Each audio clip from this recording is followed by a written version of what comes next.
welcome back to another video. And today we're going to be talking about the NHL trade deadline. Any of you that are kind of in the know that there is one trade in particular that happened that's a little weird. We'll get to that. But I'm going to start with the March 14th. That's where I'll start, and then I'll go up through the 21st, which was the trade deadline. So, on March 14th, the Colorado Avalanche get Josh Manson from the Anaheim Ducks in exchange for prospect Drew Helleson, who is a defenseman, and a second-round pick in the 2023 draft. Josh Manson is a good pickup for Colorado. In his last 10 games, he has 3 points, 1 goal, 2 assists. For this season, overall, he's at a -1 through 48 games. So, across 48 games, being a -1, I feel like that's pretty good. It shores up the blue line for Colorado. And on Anaheim's side, they get a second-round pick. And, next year, I'm not sure how deep next year's draft is compared to this year, but, they get a second-round pick, which should translate to an NHL player. I'm not sure the exact odds. I think it's like a 30% chance that a second-round pick becomes an NHL player, so decent odds there for Anaheim. And they get Drew Helleson, who in his last 10 games has 7 points, 2 goals, 5 assists. He is 20 years old.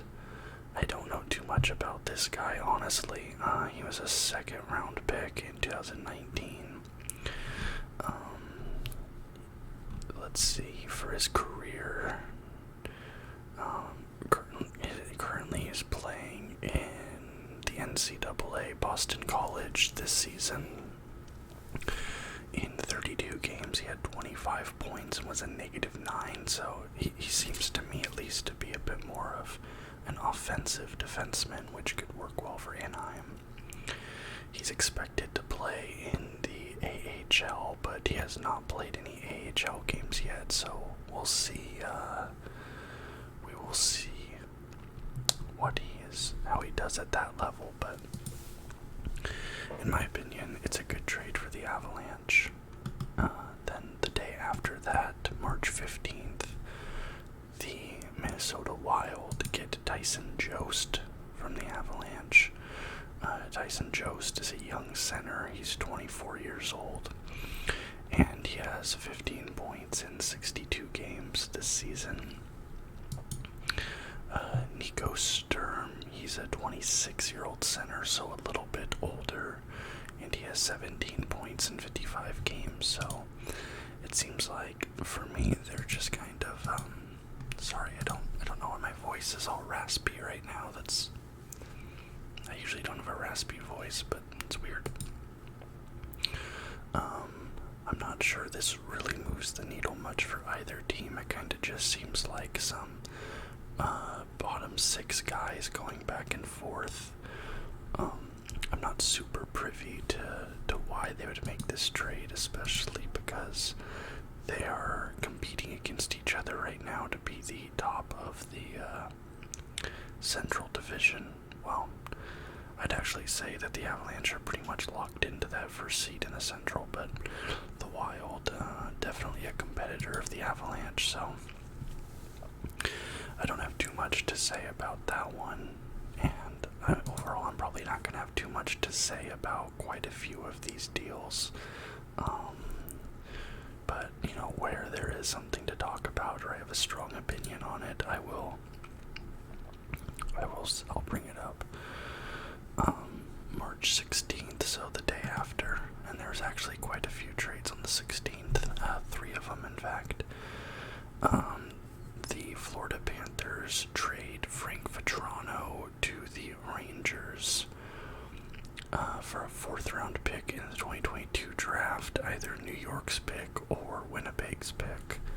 And I'm not sure how they pick which one they'll get, but yeah. So far this season, Vatrano has 20 points in 52 games. He's 28 years old. I'm not sure exactly why. This might have been a cap-clearing move for Florida based on a trade they have coming up later, but I've always liked Vatrano. He's he's always been a guy I like. If you watch my NHL 22 gameplays, I pretty much always have Vatrano on my team. But yeah, I think that's for the Rangers. I think that's solid.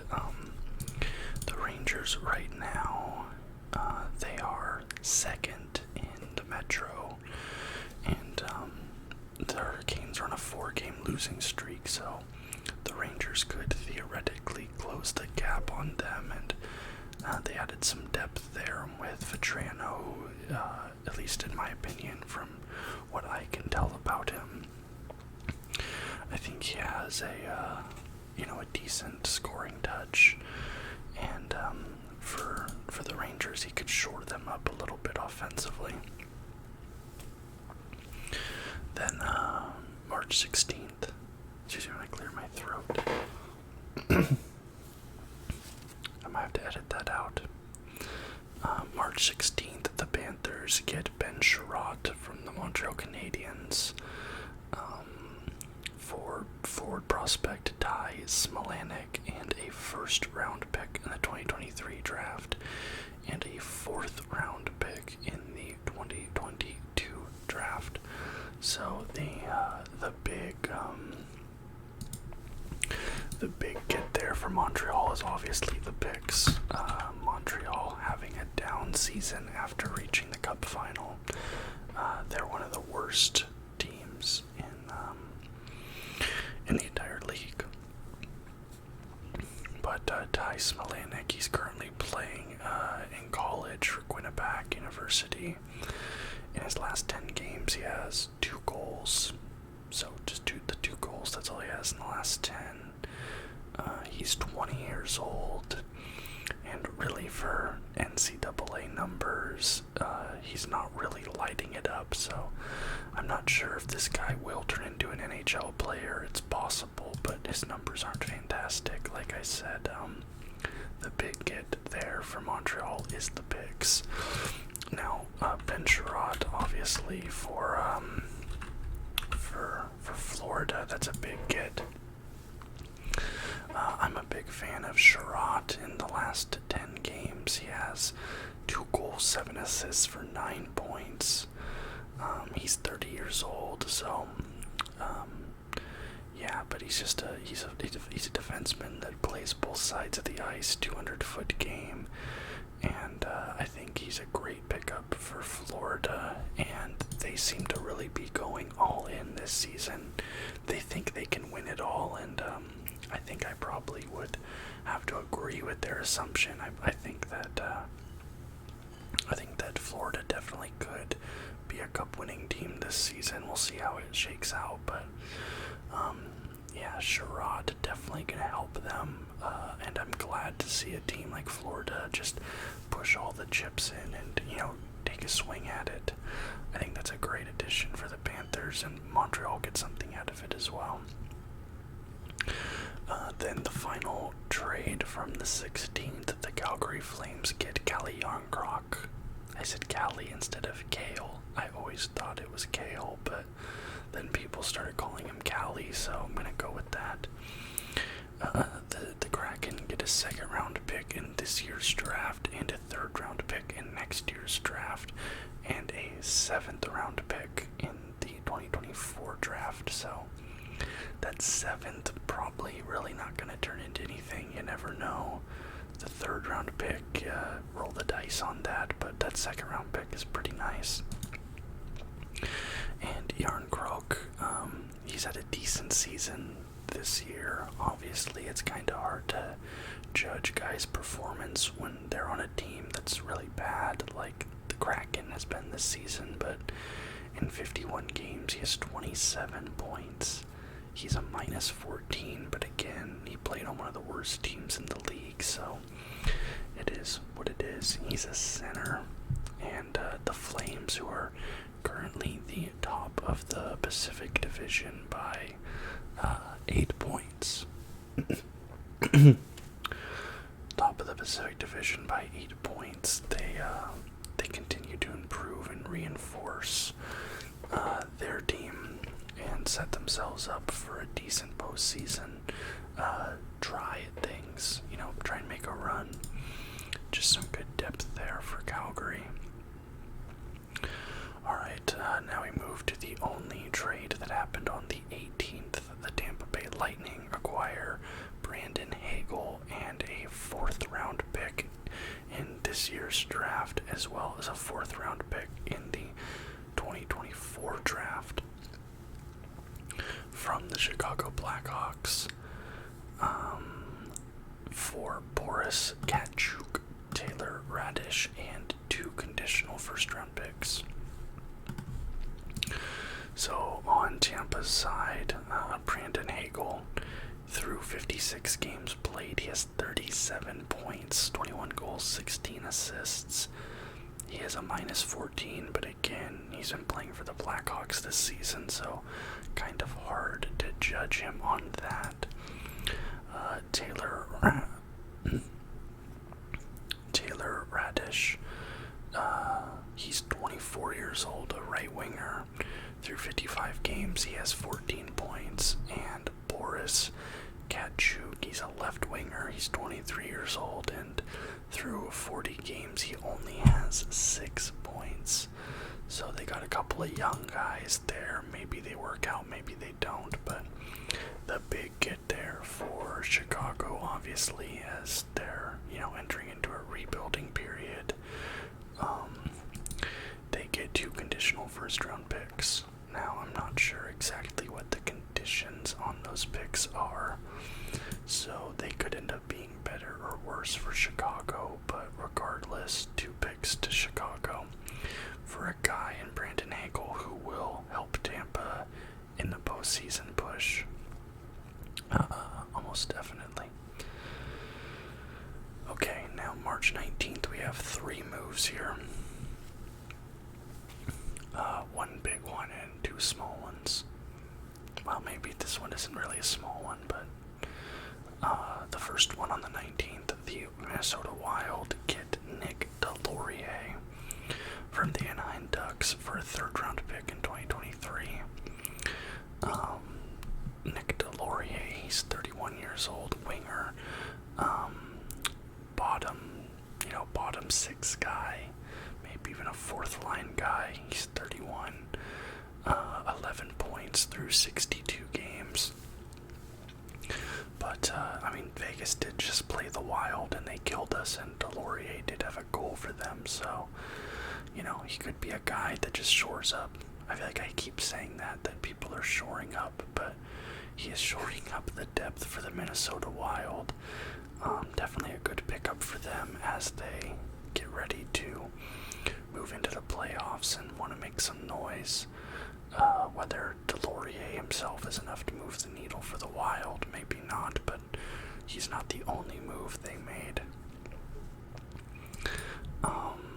March 19th, the Bruins get Hampus Lindholm from the Ducks in exchange for John Moore and Urho Vakinen and 3 picks. It's not telling me what those picks are at the moment, so I'm not sure what those picks are. That hasn't been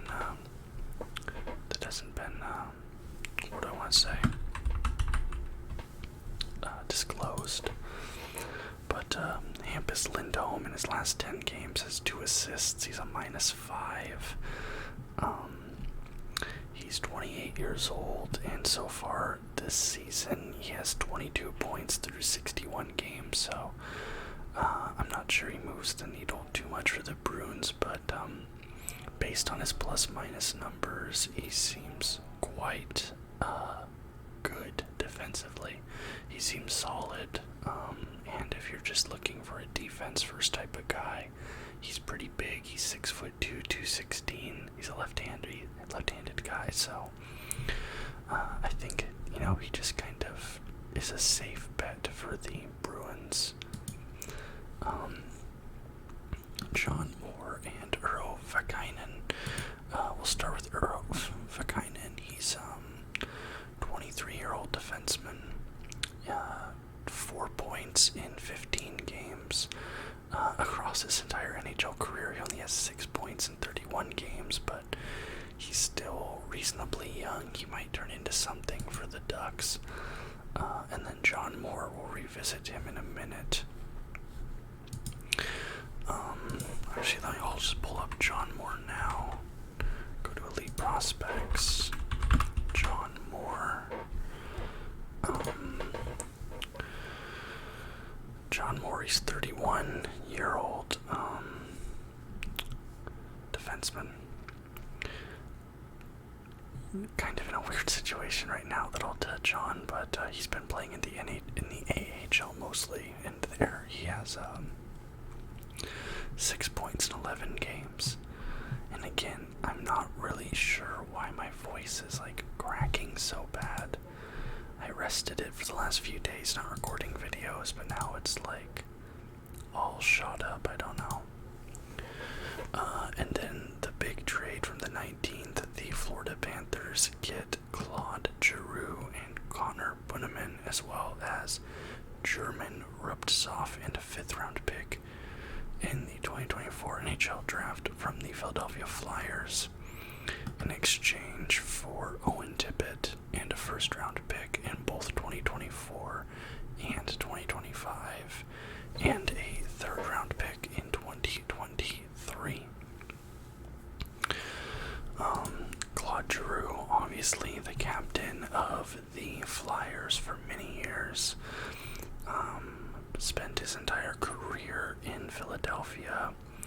He just played his 1,000th game for the franchise, and this season he has had 42 points through 57 games, so he's still killing the game even though he's 34 years old.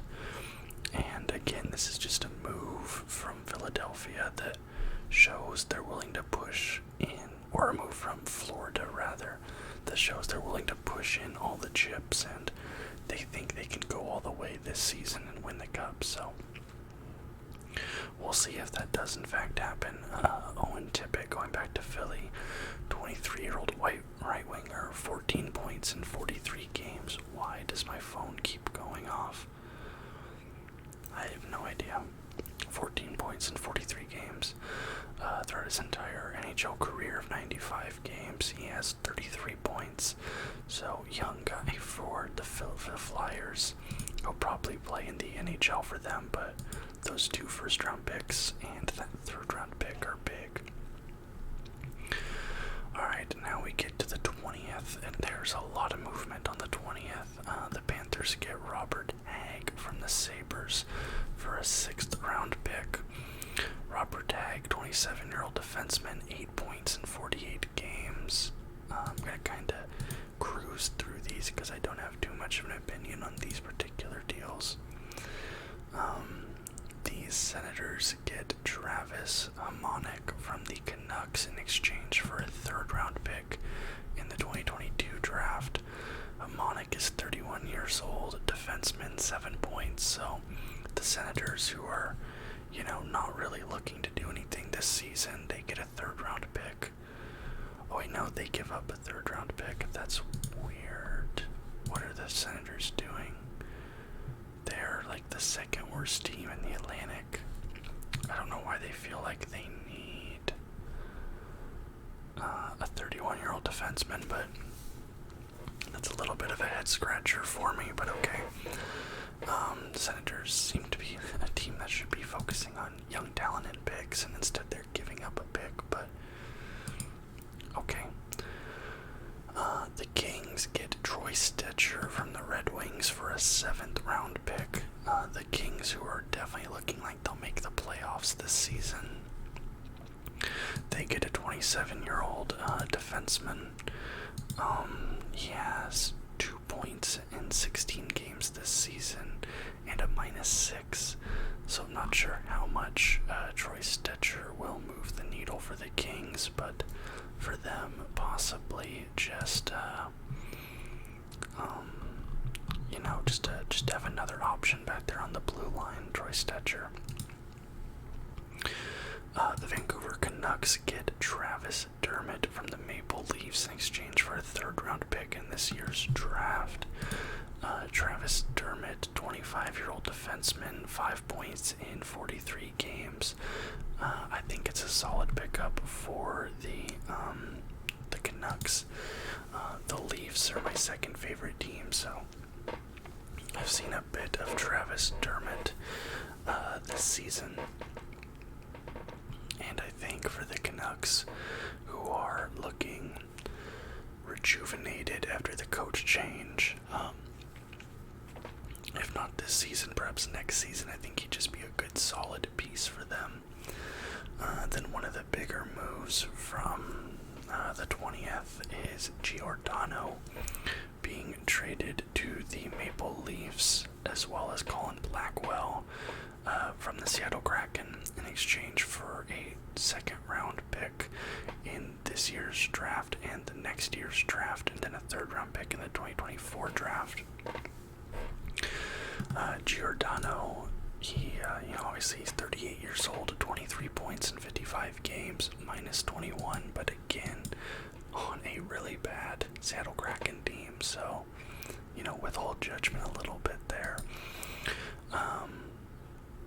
I always thought that the Giordano captaincy was a little weird for Seattle.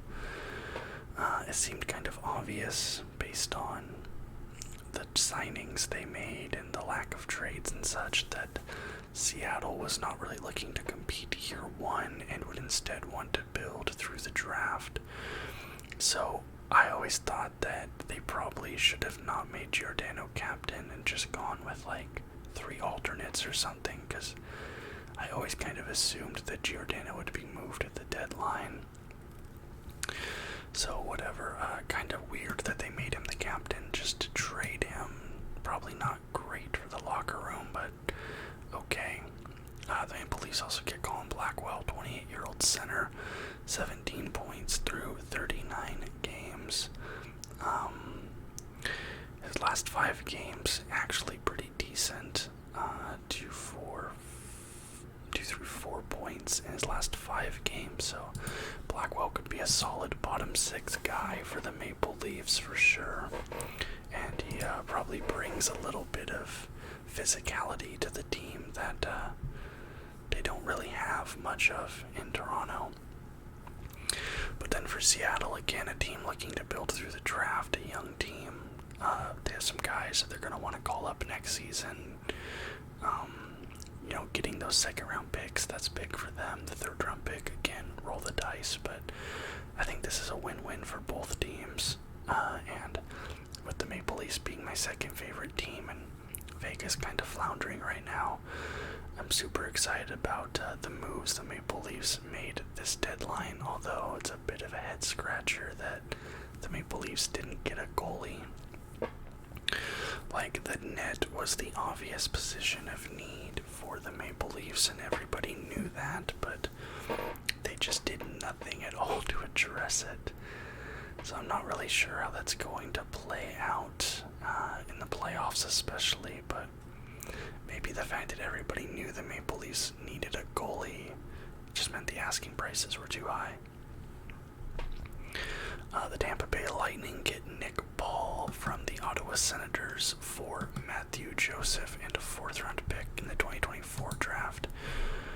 Nick Paul, 27-year-old left winger, 18 points in 59 games. Matthew Joseph, 25-year-old right winger, 18 points in 58 games. So kind of moving some depth pieces around for those two teams.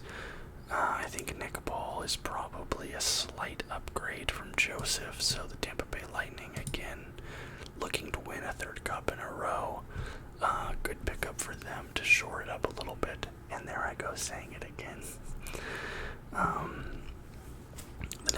Predators get Jeremy Lauzon from the Seattle Kraken in exchange for a second-round pick in this year's draft. So, yet again, another second-round pick for the Kraken.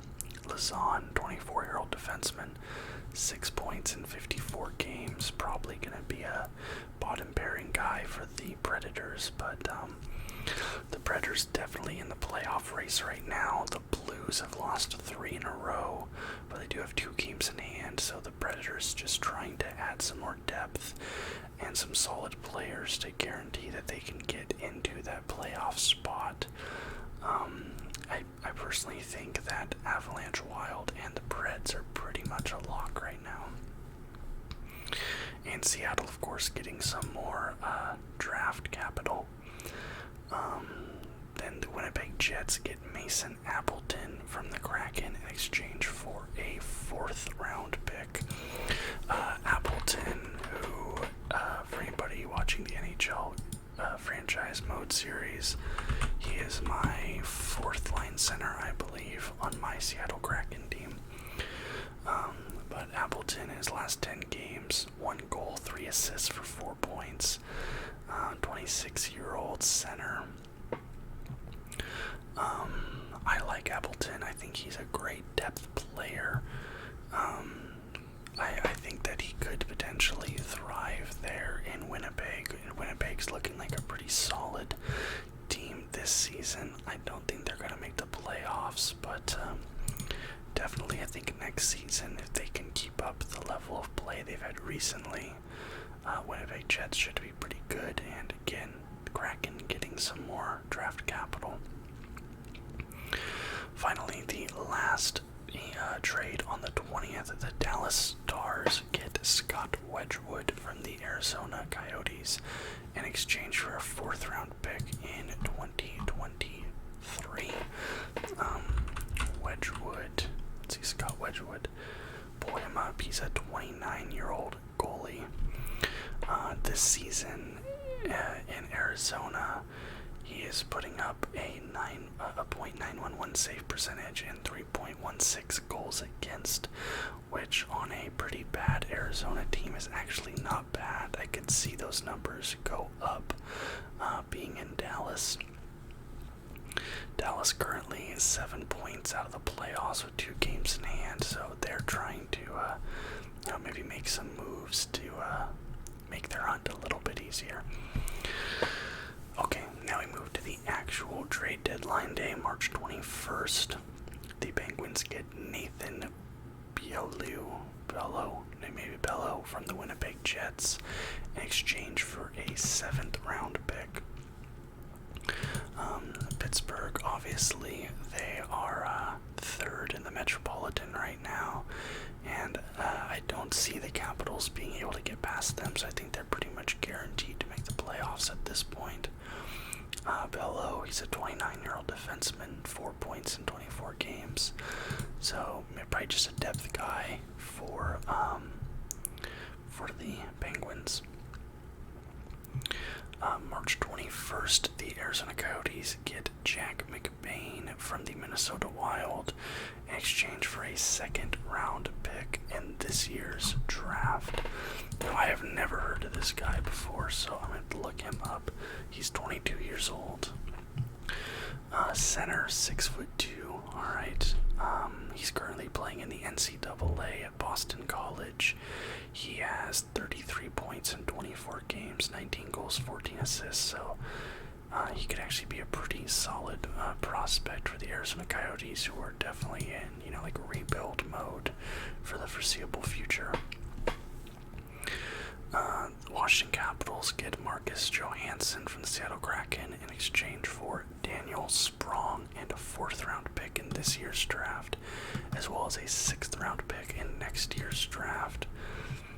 Marcus Johansson, 31-year-old left winger, 23 points in 51 games, so a great depth scoring option for the Capitals, who again are trying to leapfrog the Penguins and get into a playoff spot, but in my personal opinion, I don't think they're going to be able to.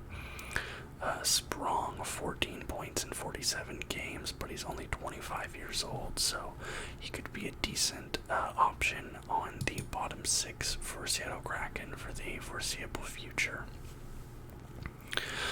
The Arizona Coyotes get Brian Little as well as the rights to Nathan Smith from the Jets for a 4th round pick in this year's draft. Little, he's an older guy, 34-year-old center, and it seems like he is pretty much, it looks like he's basically retired. He has not played any games this season. His last season playing was 2019-2020, so he's not even. This is all about that Nathan Smith rights. Nathan Smith, he is, he's a 23-year-old center, currently playing at Minnesota State. He has 49 points in 34 games, 18 goals, 31 assists. Great puck handler, according to his scouting report, so he's a 6'1" center, so he could definitely be a great piece.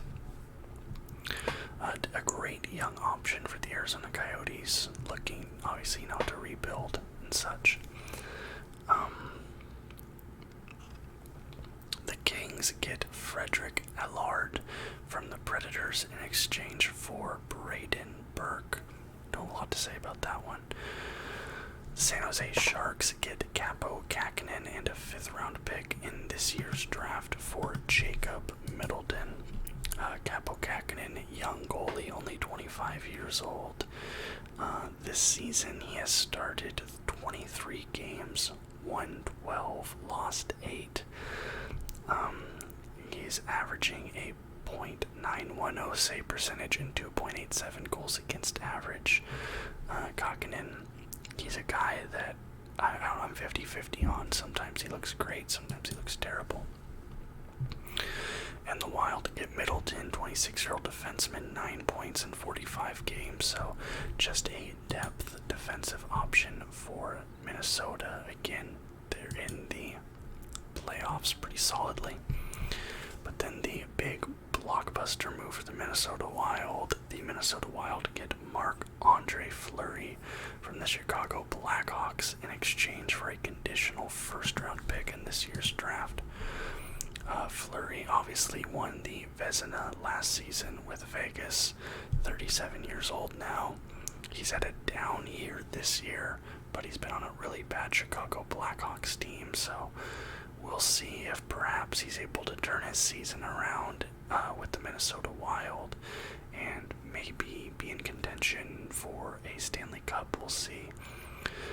He's posting a save percentage of .908 and has a goal against average of 2.95. Then the Nashville Predators get Alex Biega from the Toronto Maple Leafs in exchange for future considerations. The New York Rangers get Justin Braun from the Philadelphia Flyers in exchange for a 3rd round pick. Justin Braun, 35-year-old defenseman, 16 points in 61 games this season. So, New York Rangers just continuing to add some depth there. The Boston Bruins get Josh Brown and a 7th round pick in 2022 from the Ottawa Senators for Zach Senyshyn and a 5th round pick. Zach Senyshyn, he's a 24-year-old right winger, 3 points in 14 games for his career.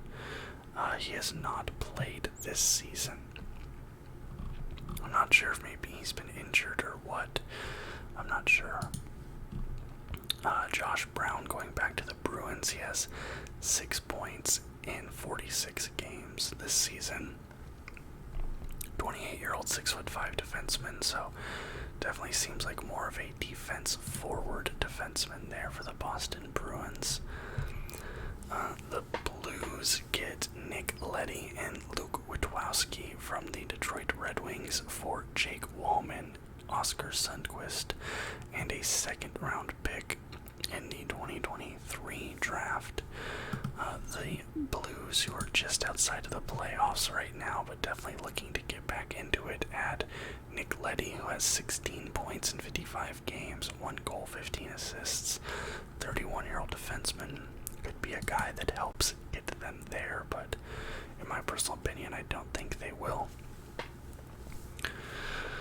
The Avalanche get Arturi Lehkonen from the Montreal Canadiens in exchange for Justin Barron and a second-round pick. Lehkonen, 26-year-old left winger. He has 29 points in 58 games, and notably a plus-minus of 0 on a Montreal Canadiens team that has been struggling and giving up quite a bit of goals. So he seems to be a solid defensive-minded forward who also can score when he needs to. Definitely a solid pickup for the Colorado Avalanche.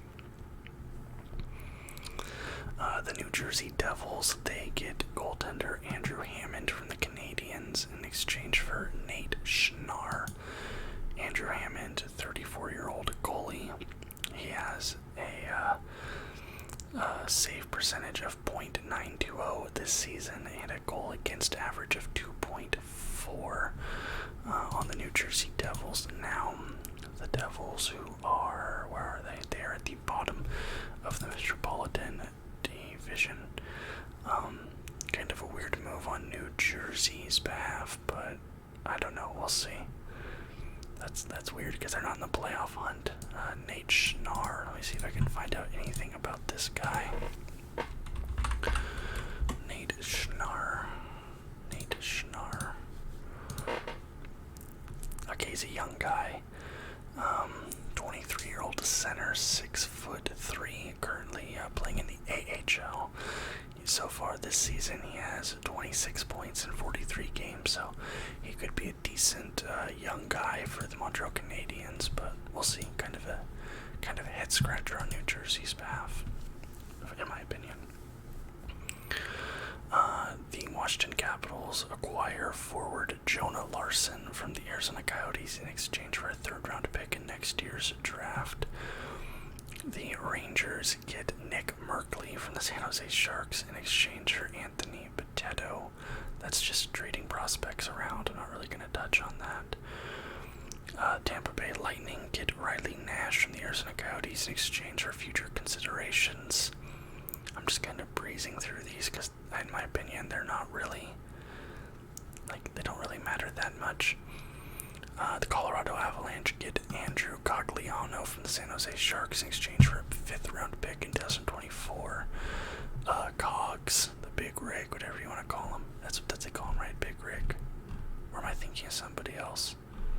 I might be. I think that's his nickname. 34-year-old center, 15 points in 56 games. Definitely more of a physical guy for the Colorado Avalanche. Just a depth piece for them. The Rangers get Andrew Kopp and a 6th-round pick from the Winnipeg Jets in exchange for Morgan Barron and 2 second-round picks in the 2022 or 2023 draft and a 5th-round pick in 2023. So the Winnipeg Jets get a pick where those draft picks lie. Andrew Kopp, 27-year-old center. This season he has 35 points in 56 games. I've always been a big fan of Kopp, and I think that that's a great pickup for New York. Definitely could help them in the playoffs. The Los Angeles Kings get Nelson Najier from the Winnipeg Jets in exchange for Marcus Phillips. Edmonton Oilers get Brett Kulak from the Canadiens in exchange for William Lagesson, a conditional 2nd-round pick in this year's draft, and a 7th-round pick in the 2024 draft. So Brett Kulak, let's see. I feel like I've heard his name before. He might be somebody. Brett Kulak, his last 10 games, he has 2 points, 1 goal, 1 assist. 28-year-old defenseman for the Canadiens this season. He has 13 points in 56 games, so there for the Edmonton Oilers. It seems like maybe a little bit of an overpay, but we'll see. Bruins get Rickard Rakell from the Anaheim Ducks in exchange for Zach Aston Reese and Dominic Simone, the rights to Callie Klang, and a second-round pick in the 2022 draft.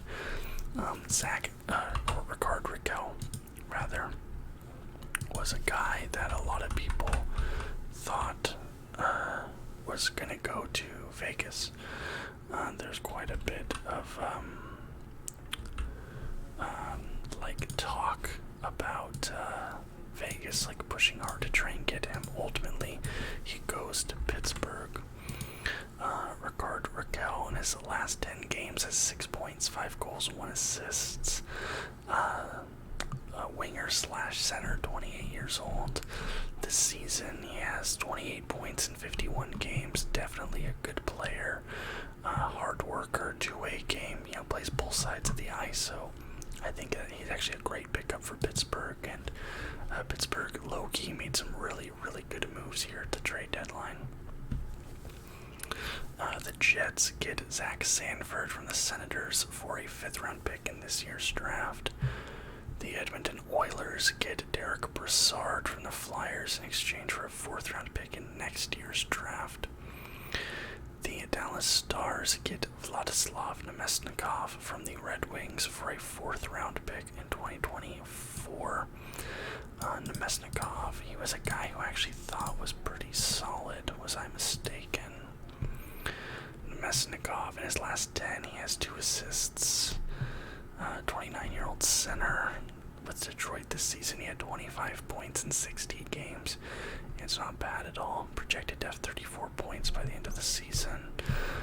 With Dallas, who is, let's see, they are, I don't think Dallas has any hope of really making the playoffs, but it might be a good longer-term option for them. I'm not sure about his contract situation. The Rangers get Tyler Mott from the Canucks for a 4th-round pick in next year's draft. The Flames get Ryan Carpenter, former Golden Knight, from the Blackhawks in exchange for a 5th-round pick in the 2024 draft. Now my question is, how has Carpenter been this season? Because he's a guy that I've always thought of as kind of being up and down. Let's see. In his last 10 games, he has 3 points, 1 goal, 2 assists. He's been at the Blackhawks. He had 11 points in 59 games. So, yeah, probably a bottom-bearing guy for the Calgary Flames, if maybe not a healthy scratch depth option for him. The Senators get goalie Michael McNiven from the Flames in exchange for future considerations. The Kraken get Victor Rask from the Minnesota Wild in exchange for future considerations, which is wild to me because Victor Rask, let's see, unless he's maybe medically something going on with him, but I've always thought Rask was alright. He's been playing in the AHL. Wow. Nah, 21-22. He had 13 points in 29 games with the Wild, and then he went down to the AHL and had 10 points in 10 games, so he's only 29 years old. I could see him coming up and being a player for the Kraken. I'm not sure why the Wild sent him down. Interesting. Okay. Then this one, I think, is a great deal for the Hurricanes. The Hurricanes get Max Domi and a defensive prospect, Tyler Inamoto, from the Blue Jackets in exchange for prospect Aiden Hrushuk. And then the Florida Panthers get Igor Korshov in a 6th-round pick in 2022, probably just facilitating the trade or something like that. But Max Domi, I think that's a great pickup for the Carolina Hurricanes, who are looking like a bit of a wagon right now. I'm not sure if they're better than the Panthers, but I feel like it's definitely pretty close. In his last 10 games, Domi has 8 points. He has 32 points in 53 games this season. And with the Carolina Hurricanes, I could definitely see Domi being a great pickup for them. I've always liked Max Domi. You'll know that I drafted him in my Seattle Kraken expansion draft. I thought that Seattle should have taken him in the expansion draft. And finally, for the confirmed deal,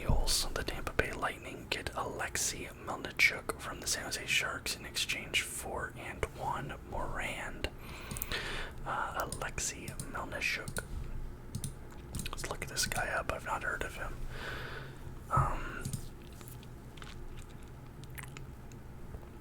He's a young guy currently playing on the Orlando Solar Bears.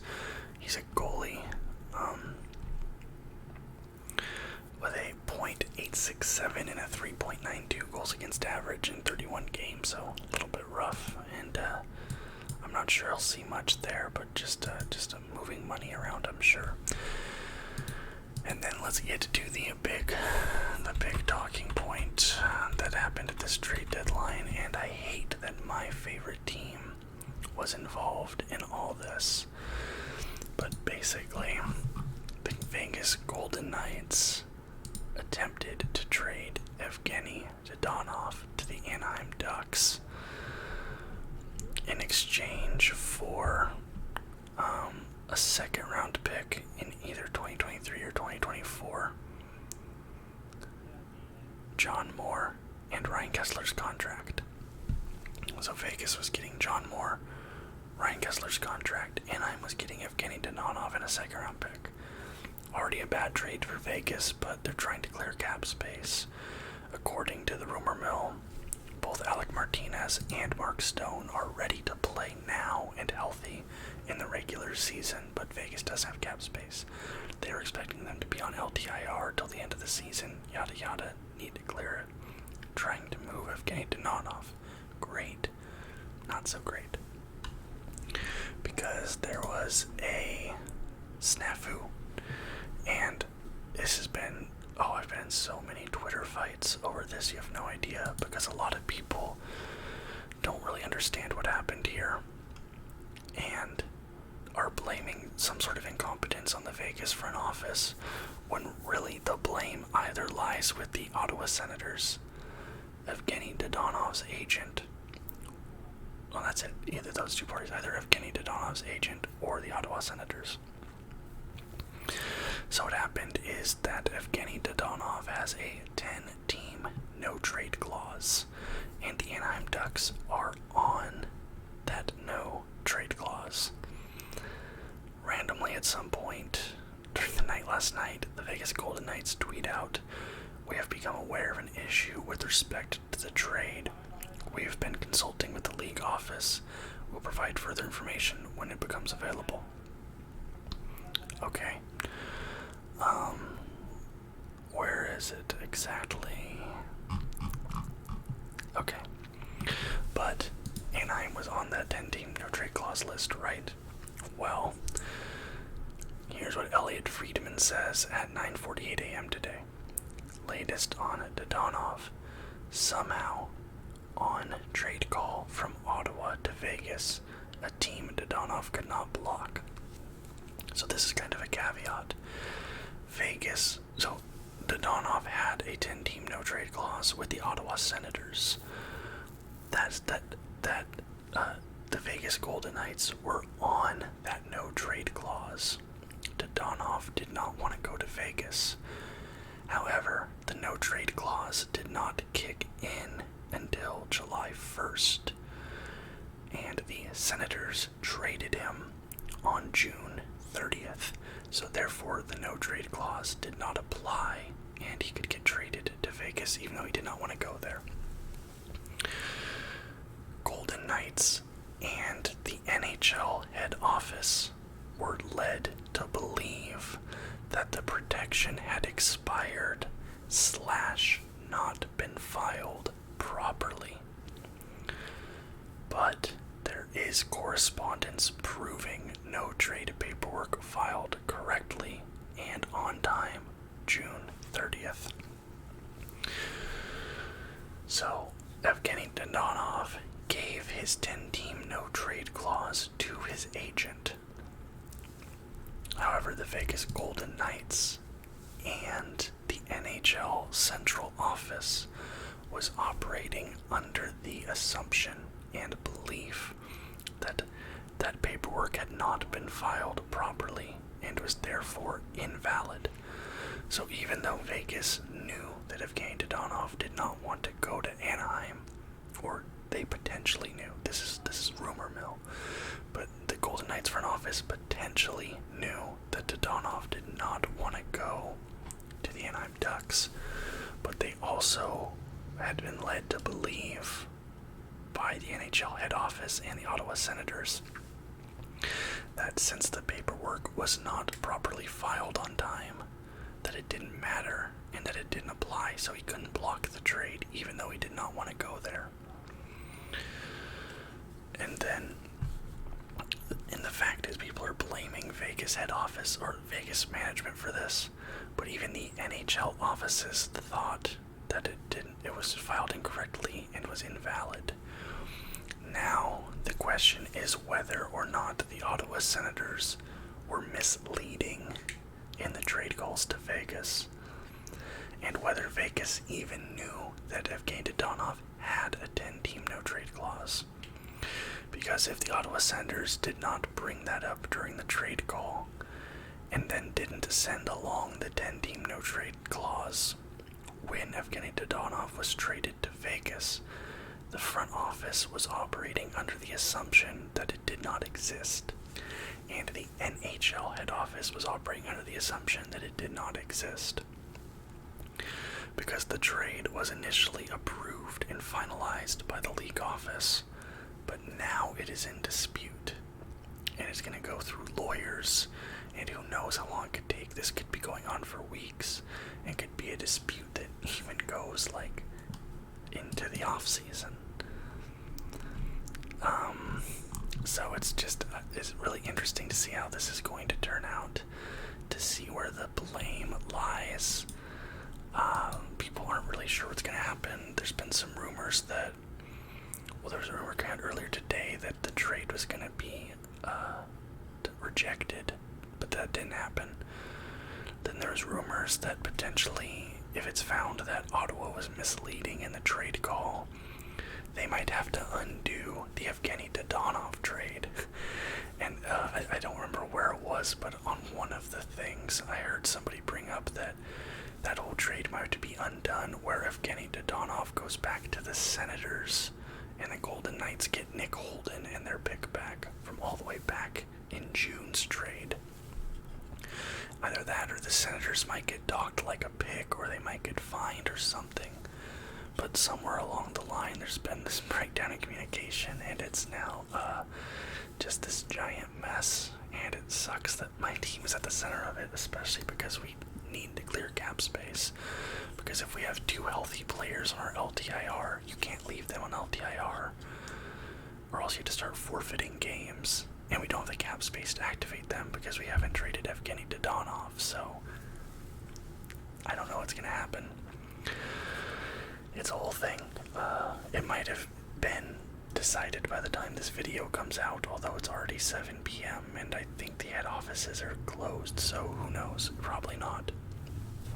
But never a dull moment. Never a dull moment. Anyways, I hope you guys enjoyed the video. If you did, please leave a thumbs up, and in the comments down below, leave your thoughts on the trade deadline. Who are the winners? Who are the losers?